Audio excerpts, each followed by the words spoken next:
오늘 주신 본문을 가지고 모든 문제의 근원이라는 제목으로 함께 말씀의 은혜를 나누길 원합니다.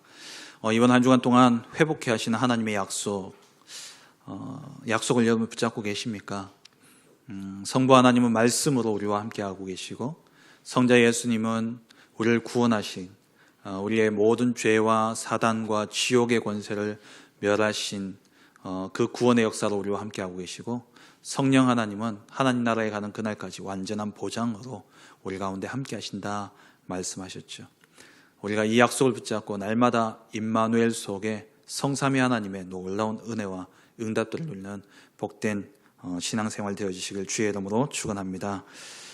오늘 본문의 배경은 바로 로마서죠.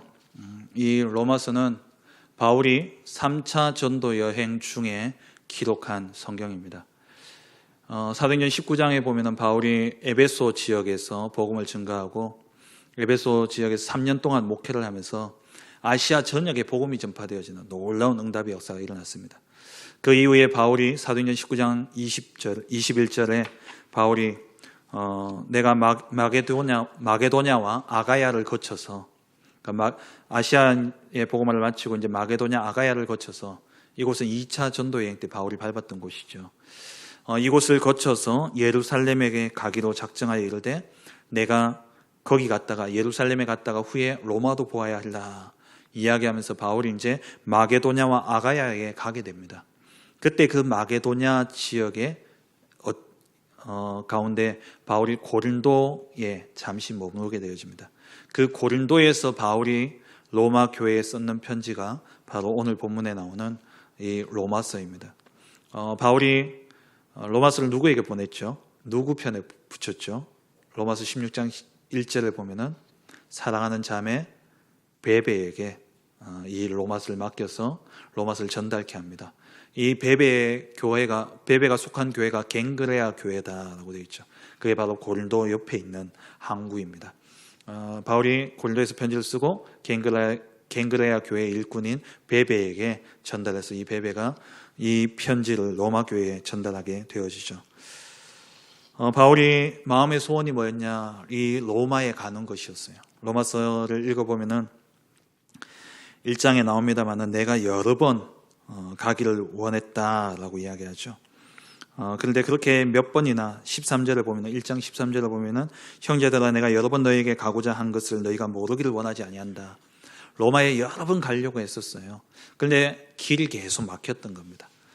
그리고 또 바울이 이 1차, 2차, 3차 전도 여행 중에 있었기 때문에 그 현장을 거쳐서 이제 가야 되기 때문에 늦어진 것이죠. 바울이 이렇게 로마에 가고자 했던 그 마음을 담아서 이제 1차, 2차, 3차 전도 여행을 다 마치고 제자들을 확립시키고 난 다음에 바울이 땅 끝까지 가기 위해서 서바나, 스페인까지 그 당시의 세계관으로 봐서 그 당시에 그 지구를 생각할 때에 지구가 둥글다라고 인식하게 되어진 것은 15세기쯤 됐죠. 그래서 그 콜럼버스죠. 의해 가지고 신대륙이 발견되어지지 않았습니까? 그 전까지는 바다 멀리 나가면은 이 낭떠러지에 떨어져서 죽는다고 생각했기 때문에 멀리 못 나갔었어요. 그 생각으로 봤을 때 땅 끝이 어디냐? 스페인이었다는 거죠. 바울이 스페인까지 가는 중에 내가 로마도 거쳐가겠다라고 로마서 15장 23절에 말씀하고 있죠. 바울이 이제 로마를 거쳐서 스페인까지 가려는 그 여정 속에서 이 로마 교회에게 먼저 올바른 구원관과 올바른 신앙생활에 대한 것들을 미리 편지로 전달한 것입니다. 그게 바로 로마서이죠. 근데 이 로마 교회는 우리가 메시지를 통해서 많이 들었습니다만은 로마 교회는 바울이 세운 교회도 아니었고 12사도 중에 누가 세운 교회도 아니었어요. 이 로마 교회는 스스로 자생적으로 생겨난 교회였습니다. 그래서 많은 신학자들이 그럼 이 교회가 어떻게 시작되어졌을까? 그것도 다른 곳이 아니라 로마인데 이 로마의 교회가 어떻게 세워질 수 있었을까? 그래서 찾아낸 그 근거가 바로 사도행전 2장 10절에 나오는 로마로부터 온 나그네. 이 나그네에 의해서 복음이 로마에 전파되게 되어졌고 그래서 로마의 교회가 세워졌다라고 이야기를 합니다. 근데 이 나그네가 누구냐? 류 목사님은 브리스길라 아굴라 부부가 아니겠냐라고 이야기를 하시죠. 왜냐하면 사도행전 18장에 보면은 이 브리스길라 아굴라 부부가 로마에서 오게 되어지게 됩니다. 로마에서 글라우디오 황제 때에 그 황제의 칙령에 의해 가지고 로마인이 아니고서는 다 그 이방인들은, 그러니까 로마인 아닌 다른 외국인들은 전부 다 추방하게 되어져요. 이 브리스길라 아굴라 이 부부는 국제 결혼한 관계죠. 그래서 한 사람은 유대인입니다. 그 브리스길라 아굴라 이 부부가 결국 추방당해서 온 곳이 고린도였고 여기에서 바울을 만나게 되어지게 되죠. 아마 이 만남을 통해서 바울이 로마에 대해서 구체적으로 이야기를 듣지 않았겠나 싶습니다. 그런데 이러한 일 때문에 어떤 일이 벌어졌냐 하니까 로마 교회의 구성원은 처음에 유대인으로서 복음 받은 자들이 로마에 들어가서 거기서 이제 복음을 전했던 거죠. 왜냐하면 사도행전 2장에 보면 오순절에 로마에서부터 왔는 나그네라는 말은 유대인이기 때문에 유대인의 남자는, 그러니까 아굴라가 유대인의 남자였죠. 유대인의 남자는 뭘 해야 되냐니까 새 절기 때마다 성전에 나와서 하나님께 제사를 드려야 됩니다. 그래서 왔던 사람이었어요. 그들 가운데 일부가 예루살렘 교회로 가지 않고 이 마가 다락방으로, 예루살렘 성전으로 가지 않고 마가 다락방에 오게 되어진 것이죠. 그래서 이 유대 기독교인들, 유대인으로서 예수님을 믿는 기독교인들로 인해서 시작되어진 이 교회가 이제 로마라는 그 지역에서 복음을 전하다 보니까는 헬라인들 가운데 예수 믿는 자들도 같이 어울리게 되어진 겁니다. 그런 가운데 이제 유대인들은 아직도 옛 틀이 있다는 거죠. 그게 뭡니까? 율법. 율법의 이 틀을 가지고 자꾸 정죄하고 자꾸 이렇게 판단하고 심판하고 그러는 거예요. 근데 이 반면에 헬라인들은 이 복음을 받고 나니까 너무 행복하고 너무 이렇게 좋은 거예요. 자유와 해방을 누리다 보니까 어떻게 보니까 조금 방임주의로 그렇게까지 빠지게 되어진 것이죠. 그러니까 이들의 갈등이 막 그게 다른데 처음에는 이 교회의 주도자들이 누구였냐? 유대인 기독교인들이었어요. 유대 기독교인들. 그런데 글라우디오 황제 때에 다 추방당했잖아요. 추방당했다가 이게 이제 풀려서 돌아와 보니까 그 추방당한 이후에는 헬라파 기독교인들이 그 교회를 이제 딱 장악해가지고 이제 분위기가 이전에 율법주의였던 것들이 이제는 이제 완전히 바뀌어버린 거예요. 그래서 여기서 이제 오는 갈등과 분쟁들이 심했던 겁니다. 그런 배경 속에서 오늘 바울이 오늘 이 로마서를 기록하고 있고 그 가운데 오늘 본문을 기록하고 있는 거예요. 바울이 뭐라고 이야기합니까? 로마서를 읽어보면 바울이 계속 하는 이야기가 헬라인이나 유대인이나 똑같다는 거예요. 할례자나 비할례자나 똑같다는 겁니다. 율법 아래 있는 자나 율법 밖에 있는 자나 똑같다는 거예요. 무슨 말이냐? 세상을 올바르게 볼 수 있는 눈을 이야기하고 있는 것이죠. 로마서 3장 10절에 바울이 의인은 없나니 하나도 없다 말씀하고 있습니다. 그리고 로마서 2장 11절에는 물론 율법 없이는 범죄한 자 3장 2장 11절에는 이는 하나님께서 외모로 사람을 취하지 아니하심이라. 그러니까 유대인이냐 헬라인이냐 이게 중요하지 않다라는 거예요. 모든 인간 올라가면 똑같다는 겁니다. 그게 뭡니까? 아담의 후손이라는 거죠. 저와 여러분은 전도자로 부름을 받았습니다. 올 한 해 우리에게 주어진 사명이 있다면 3천 제자 운동입니다. 모든 사람, 내 주위에 맡겨진 영혼들을 마음에 품고 기도하며 그들을 살리는 것, 그게 우리에게 주신 사명입니다. 저와 여러분 전도자로 부름 받았다면 진짜 이 땅을 살릴, 이 땅에 문제를 두고 올바른 답을 줄 수 있는 그러한 해답 가진 자가 바로 저와 여러분들이라는 거예요. 이런 명의는요, 훌륭한 의사를 보고 명의라 그러지 않습니까? 명의는 치료를 잘하는 사람이기 이전에 진단을 잘하는 사람입니다. 그래서 앞으로의 명의는 사람이 아마 사라질 겁니다. AI가 명의가 될 거예요. 통계를 가지고 정확한, 그 가천대학교에 성남에 가다 보면 가천대학교가 있지 않습니까? 그 가천대학교에 AI 의사를 이제 채용을 했어요. 그랬더니만 지금 우리나라의 4대 메이저 병원의 판도가 바뀌어졌다 그러지 않습니까?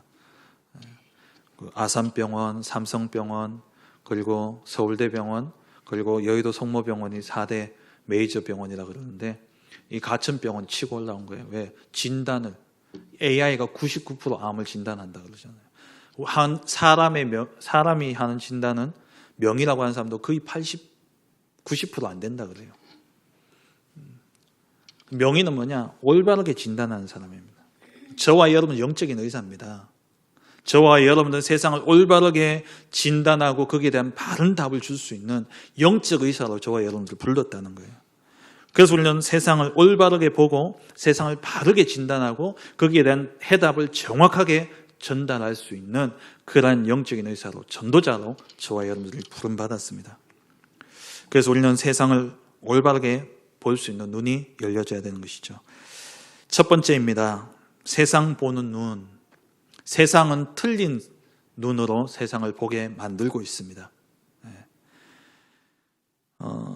세상은 보는 눈을 세계관이라고 이야기를 하죠. 세상을 보는 눈. 그래서 세계관이라고 하는데 지금 세상에서 제시하는 세계관은 모두 다 틀렸습니다. 이 세계관이라고 하는 것은 우리가 안경을 가지고 이해를 하면 쉽죠. 서양의 동화 중에 그 핑크 대왕 퍼시라는 그런 동화가 있습니다. 이 동화의 내용이 뭐냐니까 이 퍼시라는 대왕이요 핑크색을 너무 좋아하는 거예요. 그래서 세상 자기 눈에 보이는 모든 것도 핑크로 다 바꾼 거예요. 자기 옷이며 자기 몸까지도 핑크색으로 다 칠하고 신하들도 전부 다 핑크색으로 다 칠하라고. 그래가지고 전 국토가 전부 다 핑크색으로 다 바뀌었는데 하나가 안 바뀌는 거예요. 그게 뭐냐? 하늘은 바꿀 수가 없는 거예요. 하늘이 핑크색으로 안 바뀌는 겁니다. 그래가지고 신하들을 명해가지고 해법을 찾아내라. 그래가지고 맡겼는데 자기의 스승이 고심 끝에 찾아낸 게 뭐냐? 안경을 하나 들고 온 거예요. 그 안경을 이제 씌워준 겁니다. 그 안경이 무슨 색이었겠습니까? 핑크색. 그걸 끼고 보니까요, 전부 다 핑크색인 거예요. 세상을 다 핑크색으로 바꿀 필요 없이 그 안경만 끼니까 세상이 다 핑크색으로 보이는 겁니다. 무슨 말이냐? 모든 사람은 이렇듯 자기만의 안경을 가지고 세상을 보고 있습니다. 자기 관점으로. 자기가 배웠던 것들, 자기도 모르게 살아오면서 각인되어졌고 뿌리 내려졌고 체질되어져 있는 그 눈으로 세상을 보게 되어 있다는 거예요. 어떤 사람은 세상을 항상 삐딱하게 보는 사람이 있어요. 그런 사람의 특징이 뭐냐니까 자라면서 늘 상처 속에 늘 공격당하고 늘 아픔, 상처를 받다 보니까는 그것 가지고 세상을 보니까 자기를 보호해야 되니까 자기가 틀렸다, 자기의 잘못을 인정하기보다도 왜? 늘 자기의 잘못을 지적받으면서 자라오니까 자기가 옳다는 것을 증명하기 위해서 뭐 하냐니까 다른 사람의 잘못을 자꾸 드러내는 거예요. 그 세계관으로 세상을 자꾸 보는 겁니다. 늘 가난하게 살아온 사람들은 부는 악한 것이다. 부자들은 다 도둑놈이다. 이런 눈으로 세상을 보는 거예요. 지금 시대가 조금 그렇게 흘러가고 있지 않나라는 생각들이 듭니다. 이런 눈으로 세상을 보고 있다는 거예요. 오늘 본문에 나오는 이 유대인들은 선민의식이라는 이 안경을 가지고 세상을 보니까 자기들만 옳고 다른 사람들은 전부 다 악한 거예요. 전부 다 다른 사람들은 어떻게 보면 개나 돼지처럼 저주받은 인간으로 보여지는 것이죠. 이러한 세상이 만들어내는 세계관이 무서운 게 뭐냐니까 절대적인 진리의 기준으로 보는 게 아니라 그 자기의 경험과 지식과 자기가 가지고 있는 그러한 기준들을 가지고 보고 있고 또 세상이 만들어내는 우리가 모르는 사이에 세상이 만들어 놓은 안경이 있다니까요. 그걸 보고 이제 프레임이라고 이야기하잖아요, 보통. 그러한 프레임들이 우리가 알지 못하는 사이에 세상을 그렇게 보도록 만들어 놨어요. 그게 그 역할을 하는 주된 역할을 하는 것들이 뭐냐면 미디어입니다. 뉴스고 미디어예요. 이러한 눈으로 세상들을 보니까 세상을 틀리게 보는 거죠. 여러분 지금 뉴스와 지금 여러분들이 접하는 미디어를 가지고 세상을 보면 세상이 행복해 보입니까? 불행해 보입니까? 지금 세상이 앞으로 어떻게 보여집니까? 별 문제 아닌 것도 큰 문제처럼 여겨지게 만들었어요. 사람을 전부 다 두려움 가운데 딱 사로잡혀서 살아가게 만들어버려요. 이게 세상이 만들어 놓는 그런 세계관이라는 거죠. 사실 이런 문제들이 어디서 일어났냐? 로마 교회에서 일어났다는 겁니다. 바울은 그러니까 유대파 기독교인들은 자기의 세계관으로 보고 있고 헬라파 기독교인들은 자기의 그러한 세계관으로 헬라의 세계관으로 보고 있고 유대파 기독교인들은 유대인의 세계관으로 교회를 바라보고 교회의 모든 성도들 서로 바라보니까 이게 충돌이 되어질 수밖에 없고 문제가 일어날 수밖에 없는 것이죠. 근데 그러한 세계관도 다 틀렸다는 거예요. 왜냐? 절대적인 기준이 아니기 때문에 이건 시간이 지나면 또 바뀌어져요. 세상을 보는 지금의 이런 모든 관점들이 사실 보면은 시간이 지나면 또 바뀌게 되어 있습니다. 많은 사람들이 지금이 어느 시대보다 악한 시대다라고 생각을 해요. 그리고 지금 이 시대가 어느 시대보다 위험한 시대다라고 생각을 합니다. 근데 예나 지금이나 똑같아요. 어떻게 보면 냉정하게 이야기하면 옛날보다 오히려 지금이 안전한 시대고 오히려 옛날보다 지금이 더 어떻게 보면은 좀 보호받는 시대입니다. 맞잖아요. 왜냐하면 옛날 같은 경우에는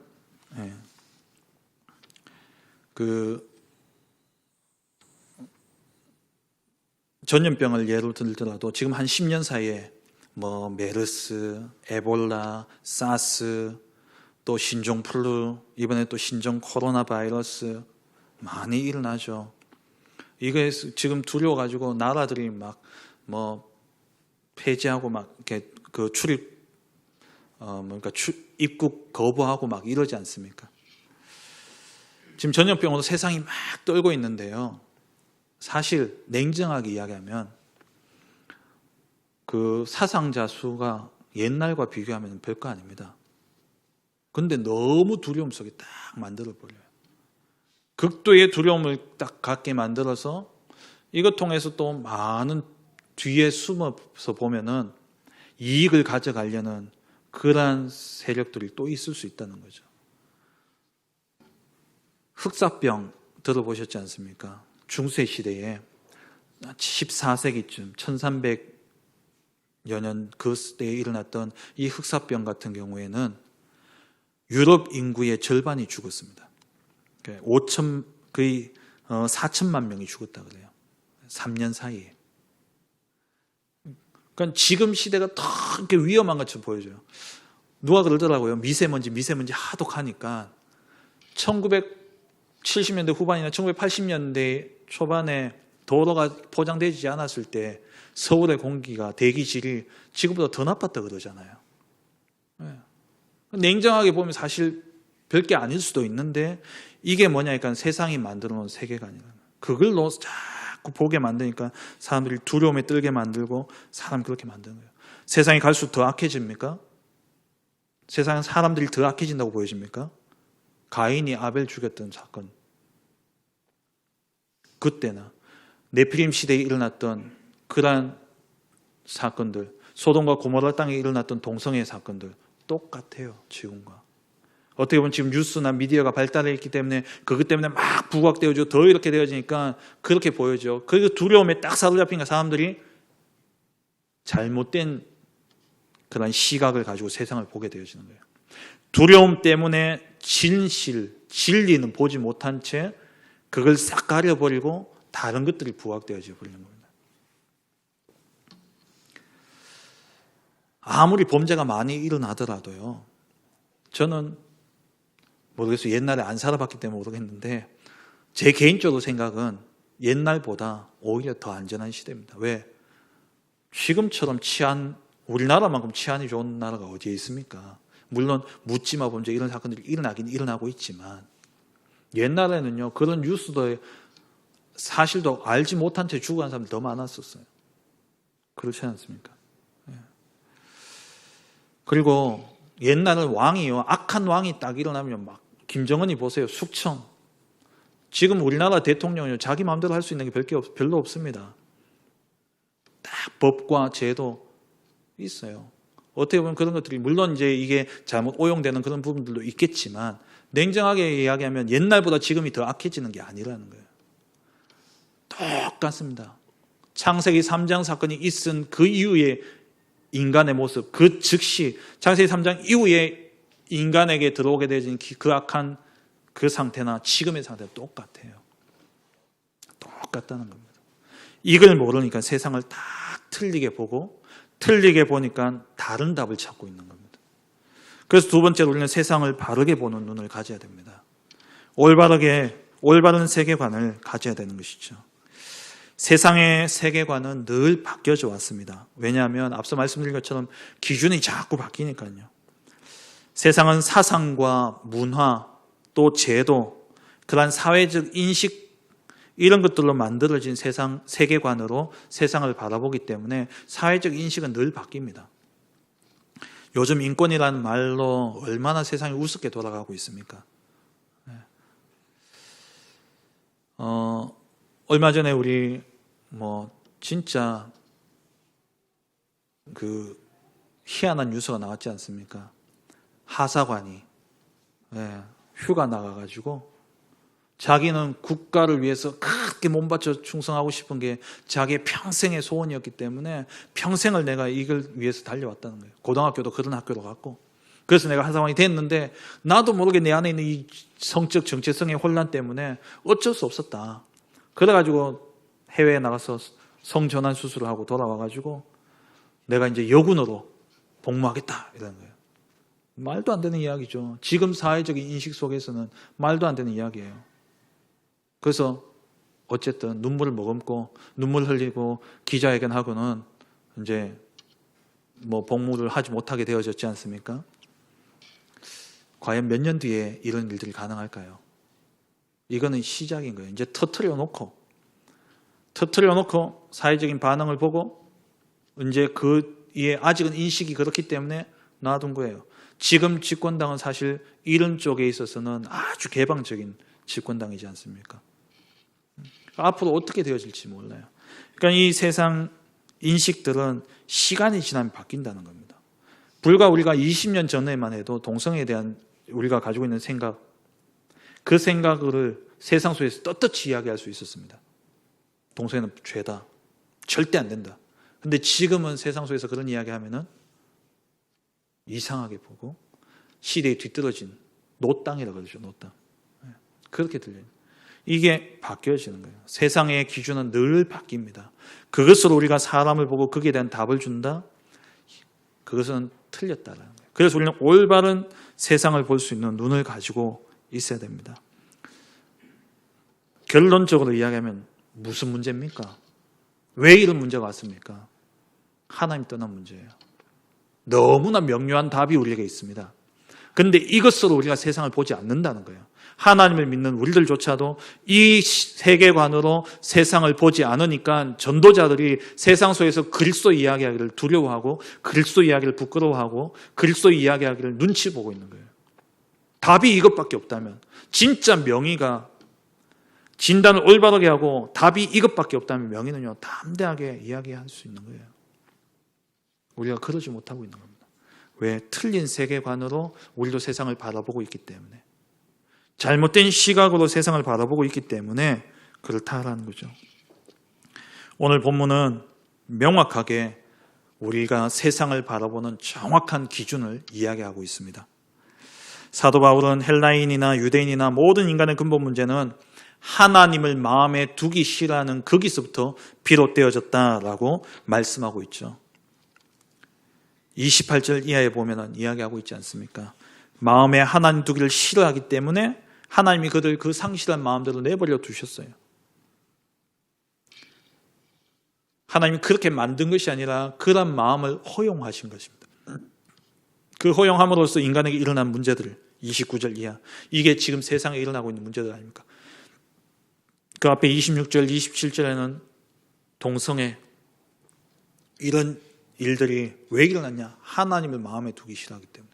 결국 그 앞서서 하나님을 떠나버렸기 때문에 오게 되어진 문제입니다. 원래 인간은 하나님의 형상대로 지음받았습니다. 그래서 모든 인간은 하나님의 형상대로 지음받았기 때문에 하나님을 느끼고 하나님을 알 수 있도록 창조되어져 있어요. 그리고 세상 모든 만물 속에 하나님은 하나님의 질서 아래 창조하셨기 때문에 그 질서만 보더라도 하나님이 분명히 계시다는 것을 알 수 있도록 만들어놨습니다. 세상 사람들이 하나님을 모르느냐? 알아요. 하나님을 못 느끼느냐? 모르고 살아가냐? 아닙니다. 느낍니다. 알고 있어요. 근데 만나지는 못하는 거죠. 그렇게 하나님을 떠난 인간이 결국 사단에게 완전히 종이 되어져 버렸고 죄인이 되어버렸습니다. 그 결과 21절 말씀에 하나님을 알되 하나님을 영화롭게도 아니하며 감사하지도 아니하고 오히려 그 생각이 허망하여지며 생각하는 모든 것들이 결국에는 망할 생각밖에 안 해요. 그리고 미련한 마음이 어두워졌다. 스스로 지혜 있다 하지만 어리석게 되어졌다 말씀하고 있죠. 시편 14편 1절에 어리석은 자는 그의 마음에 이르기를 하나님이 없다 하는도다. 그들은 부패하고 그 행실이 가증하니 선을 행하는 자가 없도다. 시편 53편 1절에 똑같이 말씀하고 있죠. 어리석은 자는 그의 마음에 이르기를 하나님이 없다 하도다. 그들은 부패하며 가증한 악을 행함이여 선을 행하는 자가 없도다. 하나님을 떠난 인생, 그들은 하나님을 마음에 두기를 싫어하는 거예요. 그들은 하나님이 없다 하는 거예요. 그 마음에 하나님이 없다, 하나님을 마음에 두기를 싫어하기 때문에 그들은 부패할 수밖에 없고 그들의 행실은 가증하고 악할 수밖에 없고 그들은 결국 선에서 멀어져서 악의가 가득한 자가 되어줄 수밖에 없는 것입니다. 그래서 그 결과 28절에 하나님을 마음에 두기 싫어한다는 거예요. 하나님 아는 것을 하찮게 여긴다는 말입니다. 하나님을 마음에 두기를 싫어한다는 말이 뭡니까? 하나님 마음에 두기 싫다, 이 말은 자기가 생각하는 것 이하라는 거예요. 하나님을 아주 하찮게 생각하니까 하나님 마음에 두기를 싫어하죠. 여러분 정말 하나님을 귀하게 여기고 하나님이 내게 필요하다 생각하면 어떻게 하겠습니까? 내게 가장 중요한 자를 내어드리더라도 하나님 모셔드리겠죠. 하나님을 하찮게 여기니까 하나님을 마음에 두기를 싫어하는 겁니다. 그 결과 어떤 일이 일어납니까? 하나님이 필요 없다. 창세기 3장 아닙니까? 내가 하나님이 되겠다. 내가 하나님처럼 되겠다. 그래서 나오게 되어지는 것이 나 중심, 그게 탐욕 아닙니까? 탐심이에요. 그 탐욕과 탐심의 결과로 나오는 게 우상숭배죠. 23절 썩어지지 아니하는 하나님의 영광을 썩어질 사람과 새와 짐승과 기어다니는 동물의 모양의 우상으로 바꿔버렸다. 25절 말씀에 하나님의 진리를 거짓 것으로 바꾸어 피조물을 조물주보다 더 경배하고 피조물을 조물주보다 더 경배한다. 이 말은 뭡니까? 피조물보다 조물주를 더 하찮게 여기는 거예요. 하나님을 더 하찮게 여기는 거예요. 하나님보다 피조물을 더 섬기게 됩니다. 어디서 나옵니까? 이게 탐심에서 나온 거예요. 탐욕. 내가 하나님이 될 수 있다라는 거. 내가 하나님의 자리에 앉겠다라는 거예요. 물질 중심, 성공 중심. 그것이 결국 인간을 탐심 가운데 빠지게 만들고 그 탐심 속에서 만들어진 것이 미신, 점술, 우상의 문화를 만들어내게 되어진 겁니다. 완전히 욕망의 노예로 살아가는 겁니다. 인간들이요. 여러분 성공한 사람들 성공했으니까 우리가 오르지 못한 그 자리에 올라 있으니까 우리가 보기에 대단해 보이고 우리가 보기에 뭔가 고상해 보이지 않습니까? 근데 그 자리에 오르기까지는 그 속에 뭐냐? 그 자리에 오르기까지 마음속에 탐심이 있다. 탐심이 가득했기 때문에 그 자리에 오를 수 있는 겁니다. 성공에 대한 탐심, 돈에 대한 탐심, 그게 그 자리에 오르게 만든 거예요. 이 눈으로 세상을 보지 못하면은 우리는 절대 부자들, 성공한 사람들 앞에 복음을 이야기할 수가 없어요. 욕망의 노예로 살아가는 겁니다. 그래서 어느 정도로요, 26절, 27절에 동성애를 하고 심지어 동물하고도 그런 이상한 짓을 하는 그런 일들까지 일어나지 않습니까? 이게 이 시대만의 문제가 아니라니까요. 이미 소돔과 고모라 땅에 있었고요. 그리고 그 이전에 노아 시대에도 있었던 일이에요. 함이 저주를 받았지 않습니까? 그 저주, 함이 아버지의 벗은 것을 보고 나왔다 그랬죠. 그냥 단순히 하체를 보고 나왔다는 말이 아니에요. 동성애가 이루어졌다. 이런 일들이 일어나고 있는 겁니다. 이게 하나님을 떠난 결과예요. 그래서 우리가 자꾸 사람의 잘잘못을 볼 것이 아니라 그렇게 되어질 수밖에 없는 원인을 제대로 봐야 됩니다. 그래서 모든 사람들은 복음이 필요한 거예요. 그래서 모든 사람들은 하나님을 떠나 있기 때문에 탐심 따라갈 수밖에, 그게 당연한 겁니다. 이상하게 볼 게 아니에요. 당연한 거예요. 그래서 그들의 모습이 어떻습니까? 합당하지 못한 일을 행한다고 그래서 28절에 그 상실한 마음대로 내버려 두니까 합당하지 못한 일을 행하는데 어떤 일을 행하느냐? 불의를 행하게 되어지죠. 불의라는 게 뭡니까? 불법적으로 자기 이익을 취하는 겁니다. 물리적 폭력과 정신적인 탄압으로 타인에게 상처를 안기거나 재상상에 그런 손해를 입히면서 자기의 탐욕을 채우는 게, 그게 불의예요. 추악, 도덕적인 부패를 이야기하죠. 탐욕, 불의한 일을 위해서는 물욕을, 그러니까 불의한 일을 해서라도 자기의 욕망을 채우고 이게 탐욕입니다. 악이, 남을 해치려는 마음이에요. 시기, 남을 질투하는 거죠. 어떤 성경학자가 이 시기라는 단어를 놓고 예화를 하나 들었는데요. 두 사람이 있었는데 한 사람은 탐심이 가득한 사람이고 다른 한 사람은 시기가 가득한 사람이에요. 이 두 사람에게 누가 이제 이야기하기를 너희는 뭐든지 내게 청구해라. 그걸 줄 수 있는 능력 있는 사람이었겠죠. 뭐 왕이나 되었겠죠. 너희가 원하는 것을 무엇이든 이야기해라. 그러면 먼저 이야기하는 사람에게는 그 원하는 것을 주고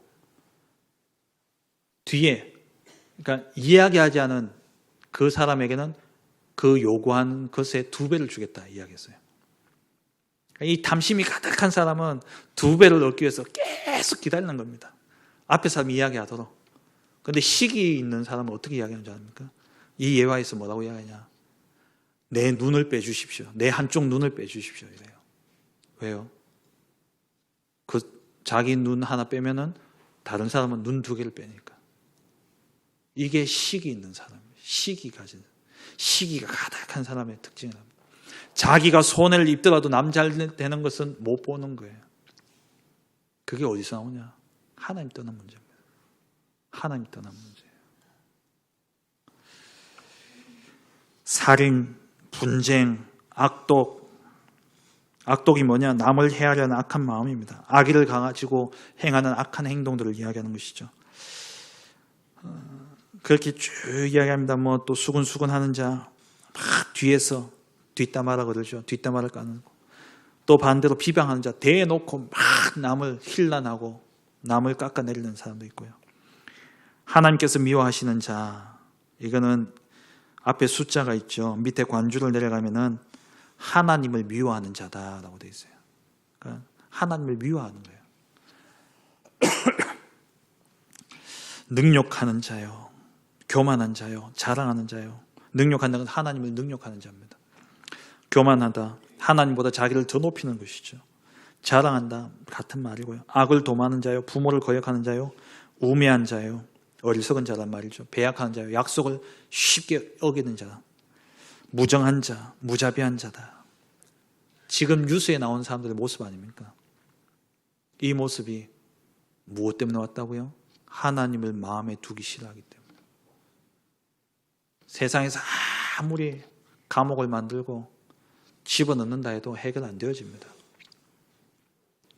하나님을 떠난 문제이기 때문에 그렇죠. 이 문제는 결국 따져보면 전부 다 나 중심에서 왔어요. 불의, 추악, 탐욕 다 자기 중심입니다. 나 잘되기 위해서 다른 사람을 해코지하고, 나 잘되기 위해서 다른 사람을 비방하고, 나 잘되기 위해서 다른 사람을 시기하고 질투하고, 나의 욕망을 채우기 위해서 탐심으로 가득 채우는, 이게 나 중심입니다. 결국 뭡니까? 창세기 3장. 그 추구하는 게 다 뭡니까? 자기의 물욕을 위해서 남을 비방하고 물질적인 그런 욕망을 채우기 위해서 하는 거예요. 물질 중심. 자랑하고 교만하고 뭡니까? 성공 중심. 하나님 떠난 문제. 창세기 3장, 6장, 11장. 결국 이것 때문에 뭘로 빠집니까? 우상숭배로 빠지는 거예요. 그래서 도저히 나올 수 없는 불신자 6가지 상태 속에 인생은 철저하게 무너지고 망할 수밖에 없는 겁니다. 이 땅에서의 성공은 유지할지 모르지만 잠깐의 이 땅의 삶을 살고는 영원한 지옥의 저주 아래 들어가게 되어진 것이 인생입니다. 그래서 세 번째로 우리가 세상을 올바르게 진단했다면 바른 처방과 대안을 내놔야 되죠. 그 대안은 뭡니까? 하나님을 마음에 두게 하는 것, 하나님을 만나는 것, 그것이 올바른 답입니다. 세상 모든 사람들 하나님 만나도록 만드는 것이 우리에게 주어진 사명이고 우리가 세상을 향해서 제시할 수 있는 유일하면서 완전한 답인 것이죠. 그런데 우리 인간은 스스로 하나님께 나아갈 수 없습니다. 로마서 3장 10절에 의인은 없나니 하나도 없다 말씀하고 있고요. 3장 20절에 율법의 행위로 그의 앞에 의롭다 하심을 얻을 육체가 없다 말씀하셨어요. 자기의 육신의 행위로는 하나님 앞에 의롭다함을 얻을 수 없습니다. 그래서 로마서 3장 23절에 모든 사람이 죄를 범하였으며 하나님의 영광에 이를 수 없는 겁니다. 그런데 거기로 끝나는 게 아니죠. 24절에 그리스도 예수 안에 있는 속량으로 말미암아 하나님의 은혜로 값없이 의롭다 하심을 얻은 자 되었느니라. 우리 스스로 하나님을 만날 수 없지만 하나님이 그것을 알고 그리스도 예수를 통해서 하나님께 나아갈 수 있는 의로운 길을 열어주신 것입니다. 모든 의는 율법의 행위에 있지 않고 믿음으로 되어지는 거예요. 그래서 로마서 3장 28절에 그러므로 사람이 의롭다 하심을 얻는 것은 율법의 행위에 있지 않고 믿음으로 되는 줄 우리가 인정하노라. 믿음으로 되어지는 것이죠. 그래서 바울은 로마서 전체를 가지고 계속 이야기하고 있는 게 뭡니까? 오직 그리스도를 이야기하고 있는 거예요. 바울은 첫 시작부터 하나님의 복음을 위해서 택함을 받은 나 바울은 이라고 이야기하죠. 그래서 1장 2절에 이 복음이 뭐냐 말씀합니다. 이 복음은 하나님이 선지자를 통해서 그 아들에 관해서 성경에 예언한 것인데 그의 아들에 관해서 말하면 육신으로 다윗의 혈통에서 나셨고 영어로는 성결의 영으로서 죽은 자들 가운데서 부활하셨다. 그분이 바로 누구냐? 하나님의 아들로 선포되셨는데 그분이 바로 우리 주 예수 그리스도다 말씀하고 있죠. 복음. 모든 사람, 헬라인이나 유대인이나 살아날 유일한 기쁜 소식, 복음이 뭐냐? 그리스도다 이야기를 하고 있는 것입니다. 하나님을 마음에 두기 싫어하는 이유가 무엇입니까? 그것은 바로 죄 때문입니다. 로마서 5장 12절 보시겠습니다. 그러므로 한 사람으로 말미암아 죄가 세상에 들어오고 죄로 말미암아 사망이 들어왔나니 이와 같이 모든 사람이 죄를 지었으므로 사망이 모든 사람에게 이르렀느니라. 죄, 사단 때문에 죄를 범하게 되어졌고 죄 때문에 사망이 들어왔는데 이 사망에 대해서는 바울이 고린도전서 15장을 보면은 의인화시켜서 자꾸 이야기하죠. 사단을 이야기하는 겁니다. 사단이 결국 어떻게 하냐? 17절에 보니까 한 사람의 범죄로 말미암아 사망이 그 한 사람을 통해서 왕노를 했다 그랬어요. 사망이 왕노를 타는 겁니다. 사단이 왕노를 타는 거예요. 그래서 21절에 보면 5장 21절에 이는 죄가 사망 안에서 왕노를 탄 것 같이 우리가 창세기 3장 사건을 통해서 하나님을 떠나는 죄를 짓게 되어졌고 그 죄 때문에 우리 안에 누가 왕이 되어져 있냐? 사단이. 그래서 고린도 후서 4장 4절 세상 신이라 이야기하고 있고 요한복음 16장 11절에 세상 임금이라고 이야기하고 있죠. 사단이 왕이 되어져 있는 겁니다. 그래서 사람들은, 세상 사람들은 하나님을 마음에 두기를 싫어하는 거예요. 왜? 그 왕이 싫어하기 때문에. 그 왕이 하나님을 마음에 두기를 싫어하기 때문에 사람들 하나님을 마음에 두기를 싫어하고 있습니다. 그러면 뭡니까? 마태복음 12장에 나오는 말씀처럼 강한 자를 결박하지 않고서야 그 집의 세간을 넉탈할 수 있냐라는 거예요. 강한 자를 결박해야 됩니다.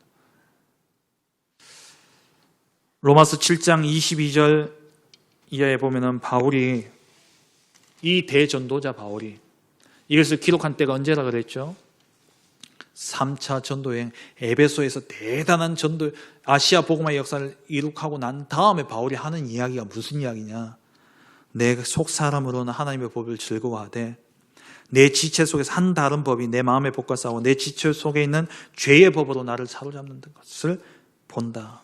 그러면서 이 7장 24절에 오호라 나는 공고한 사람이로다 이야기해요. 이 사망의 몸에서 누가 나를 건져내랴? 이 사망이 계속 왕노를 타려고 하는 겁니다. 그러면서 이 이야기만 들으면 얼마나 절망적인 이야기입니까? 근데 바울이 25절에 우리 주 예수 그리스도로 말미암아 하나님께 감사하리로다. 그런즉 내 마음이 하나님의 법을 육신으로는 죄의 법을 섬기고 있지만 이 죄의 법을 섬기는 이것이 내게 문제가 안 되는 이유가 있다는 거예요. 그게 뭐냐? 8장 1절 2절에 이는 이제 그리스도 예수 안에 있는 자에게는 결코 정죄함이 없나니 이 죄의 법이 자꾸 내게 일어나지만 나는 죄의 법에 의해서 정죄받을 자가 아니라는 거예요. 그래서 8장 2절에 이는 그리스도 예수 안에 있는 생명의 성령의 법이 죄와 사망의 법에서 너를 해방하였습니다. 법이 다르다는 거예요. 우리가 지배받는 법이 다르다는 거예요.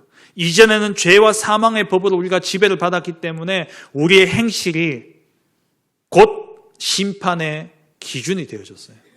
우리가 하는 일들이. 근데 생명의 성령의 법은 우리의 행실을 보는 게 아닙니다. 우리 안에 그리스도가 있냐 없냐, 그리스도 안에 있냐 없냐. 그래서 그리스도 예수 안에 있는 자에게는 결코 정죄함이 없다고 말씀하고 있는 거예요. 답이 뭡니까? 오직 그리스도. 이 그리스도 외에는 다른 답이 없습니다. 우리가 실수할 수 있어요. 그래도 괜찮아요. 왜? 우리는 생명의 성령의 법으로 옮겨졌기 때문에. 하나님이 우리의 아버지가 되시고 하나님 우리를 다스리시고 하나님 우리를 인도하고 계시기 때문에. 근데 세상의 사람들은 사망의 왕노를 타고 있다는 겁니다. 그래서 이 사망의 왕노를 타고 있는 이 사단, 그것 때문에 죄를 지을 수밖에 없고 그 죄 때문에 심판받아 지옥 갈 수밖에 없는 이 운명을 해결하기 위해서 하나님이 그리스도로 오셨습니다. 십자가의 죽으심으로 죄에 대한 대가를 다 지불하시고 죽음의 세력을 잡은 자 마귀를 완전히 부활하심으로 멸하시고 심판 사망에서 생명으로 옮김으로 심판받지 않도록 천국에 하나님 나라에 들어갈 수 있는 신분으로 우리를 바꾸신 거예요. 이 길을 여신 분이 예수 그리스도입니다. 그래서 모든 사람은 예수를 믿어야 돼요. 모든 사람이 예수를 믿을 수는 없지만 모든 사람은 예수를 들어야 되고 모든 사람이 예수를 믿어야 됩니다. 다 믿을 수는 없죠. 왜? 하나님이 선택하셨기 때문에. 오늘 말씀처럼 내버려 둔 자가 있어요. 유기된 자가 있어요. 그건 어쩔 수 없습니다. 그런데 우리가 누군지를 알지 못하기 때문에 우리는 뭐 해야 되냐? 이 복음을 전해야 되는 거예요. 우리는 세상을 올바른 눈으로 세상을 볼 수 있어야 됩니다. 말씀을 맺겠습니다. 세상을 살리기 위해서는 바르게 진단해야 되죠. 세상을 올바르게 볼 수 있어야 됩니다. 올바른 세계관을 가지지 않으면 바르게 진단할 수도 없고 바른 처방을 할 수도 없어요. 저와 여러분들은 절대 언약을 가진 비밀 선교사입니다. 그리고 저와 여러분들은 현장 전도의 대열에 서 있는 현장 선교사입니다. 그리고 저와 여러분들은 빛의 대열에 서서 모든 사람을 살려야 될 기념비적 선교사로 하나님 저와 여러분들에게 이미 그 응답을 주셨습니다. 이 정체성을 가지고 가는 우리의 걸음 앞에 사단은 무릎 꿇게 되어 있습니다. 왜? 우리는 그리스도를 들고 나가기 때문에. 만왕의 왕 되신 그리스도의 이름을 붙잡고 그 깃발을 들고 우리가 나가기 때문에 그 깃발 앞에 사단은 무릎 꿇을 수밖에 없는 거예요. 모든 이름이 그 이름 앞에 무릎 꿇을 수밖에 없는 유일한 이름, 능력의 이름, 그리스도, 그 이름을 가지고 우리가 현장에 나가는 전도자입니다. 선교사예요. 절대 언약 그리스도를 붙잡고 우리는 나가는 겁니다. 사단은 꺾여지게 될 수밖에 없죠. 그래서 우리는 삼천 제자 운동을 통해서 제자를 세워 현장을 살려야 됩니다. 그런데 이 삼천 제자 운동이 진짜 일어나기 위해서는 우리가 세상을 바르게 봐야 된다는 거예요. 이 세상의 문제, 결국 창세기 3장 하나님 떠난 문제입니다. 하나님을 떠난 죄 때문에 그 죄로 인해서 그 사람에게 사망이 왕노를 타는 거예요. 사단이 왕노를 탑니다. 사단이 왕노를 타기 때문에 그 마음에 하나님을 두기를 싫어하는 거예요. 그래서 이 강한 자를 결박해야 됩니다. 강한 자를 결박할 수 있는 유일한 답은 하나님의 아들이 나타나신 것은 마귀의 일을 멸하려 하십니다. 그리스도밖에 없어요. 그래서 우리가 그리스도만 이야기해야 되는 거죠. 이 그리스도만 이야기하게 될 때에 모든 사단은 꺾여지고 하나님을 마음에 두기 싫어하던 그들이 그 마음에 하나님을 모시고 하나님의 자녀로 살아가게 되어지는 것이죠. 복음으로 충만하기 위해서는 먼저 복음이 필요한 이유를 알아야 됩니다. 세상을 바라보며 복음이 필요한 이유를 알아야 돼요. 12가지 인생의 문제로 우리는 세상을 바라봐야 됩니다. 다른 눈으로 보면 안 돼요. 세상이 만들어 놓은 그러한 프레임으로, 세상이 만들어 놓은 그러한 세계관으로 우리가 세상을 보면 안 된다는 거예요. 그래서 차라리 뉴스 안 보는 게 더 나아요.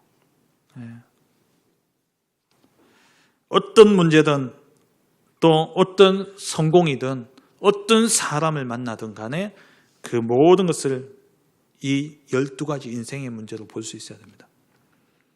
그래야지 모든 사람에게 복음이 복음될 수 있는 거예요. 가난한 자, 약한 자, 병든 자에게만 겨우 복음이 되는 게 아닙니다. 모든 사람에게 답은 오직 그리스도밖에 없습니다. 그래서 우리는 이 훈련이 되어져야 돼요. 그래서 의도적으로라도 억지로라도요, 모든 문제를 창세기 3장으로 보세요. 자꾸 그렇게 보는 눈을 길러야 됩니다. 아이가 말을 안 듣는다? 창세기 3장 문제예요. 사람들이 볼 때 미쳤다, 이상하다 이야기할 정도로 그렇게 봐야 돼요. 우리 후대들을 그렇게 키워야 됩니다. 그래야지 이 시대, 4차 혁명 시대, AI가 세상을 지배하는 이 시대에 세상을 지배할 수 있어요. 왜? 영성이 아니고는 안 되기 때문에. 진짜 복음이 아니면 안 됩니다. 우리 아이들 세상을 이 눈으로 보지 않는 한 복음이 필요치 않아요. 이 눈으로 세상을 봐야지만 복음이 필요한 거예요. 그리스도가 필요한 겁니다. 그래서 정말 우리의 후대들, 또 우리 자신들이 이 눈으로 세상을 볼 수 있는 모든 문제의 근원, 하나님을 떠난 문제, 여기에 대한 답은 그리스도밖에 없음을 날마다 고백하고 확신 가지고 진짜 이것밖에 없다 답 가지고 세상에 나가서 이 복음 증가하는 삼천 제자 운동의 주역이 되어지는 우리 모든 성도님들 되어주시길 주의 이름으로 축원합니다. 전능하신 하나님 아버지 감사합니다. 우리를 절대 언약 그리스도를 가진 비밀 선교사로 답이 없어서 세상에 죄가 들어오고 죄 때문에 사망이 왕노를 타고 있는 이 세상 속에, 이 현장 속에 이 현장을 살릴 그러한 현장 선교사로 하나님 우리를 불러주시고 또 모든 사람을 살릴 기념비적인 선교사로 하나님 우리를 불러주시는 애 감사드립니다. 정말 이를 위해서 우리가 세상을 올바르게 볼 수 있는 눈이 열려지게 하시고 창세기 3장의 눈으로 모든 세상을 바라보며 답은 오직 그리스도밖에 없음을 알고 어디 가든지 누굴 만나든지 어떠한 상황 속에 있든지 간에 오직 예수가 그리스도 되심에 이 복음을 증가하는 전도자로 설 수 있도록 하나님 우리 성도님들 축복하여 주시고 또 우리 후대들 또한 이 눈으로 이 세계관을 가지고 세상을 정복하고 하나님의 나라를 세우는 전도 제자들로 세워질 수 있도록 축복하여 주옵소서. 감사드리며 예수 그리스도의 이름으로 기도합니다. 아멘. 305